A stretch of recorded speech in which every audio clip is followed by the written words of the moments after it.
Celtic, Keith, I was saying before the show that it would kill for a Celtic line for them to do something, but it looks like Jemai Simpson-Pusey will be having his medical tomorrow before joining Celtic on a season-long loan. Celtic also found out the Champions League playoff opponents. I can run through them. It will be one of Basel, Sturm Graz, or Slovan Bratislava, or Kairat, Paphos or Dynamo Kiev, or Karabag and Shikendia. Oh, Karabag, that's is that Kazakhstan? Yeah, that's almost in Australia. Aye. Long flight.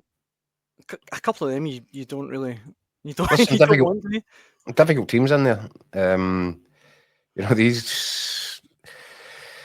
These rounds are treacherous, and that's why people can pick the Rangers' performance apart last night. But the bottom line is, get through these games, get through them, find a way to win them.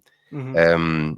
Nobody's up to full speed at this point in the summer, and Celtic having taken big strides in the league stages or the group stages, whatever we call it these days, of the Champions League last season. They want to build on that and they want to try and improve on it. That's the main aim for Brendan Rodgers, on top of what he wants to do domestically.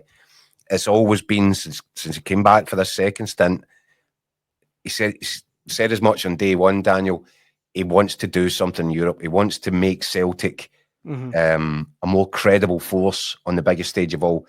And in order to do that, these are difficult potential opponents in the playoff round.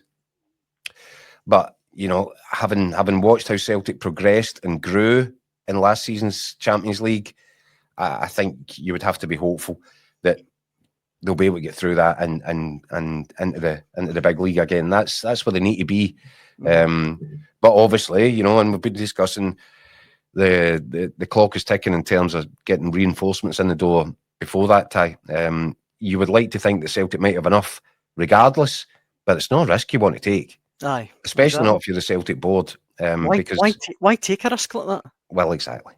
Look, they're not doing this deliberately. I'm sure that Celtic are working on a number of potential deals, and for whatever reason, they're just struggling to get them accelerated. That can happen.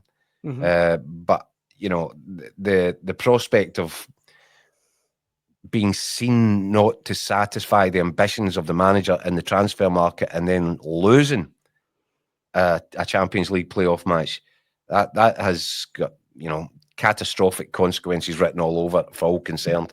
And I really don't think Celtic will make a mistake like that. They're too long in the tooth, these guys. They know how to run their football club. I can well understand that there are levels of frustration around it in terms of the supporters who were expecting everything done yesterday. I would also say that I would have expected Celtic to be in a stronger position at this point, just a couple of days away from cutting up in the Premier League season, Premiership season.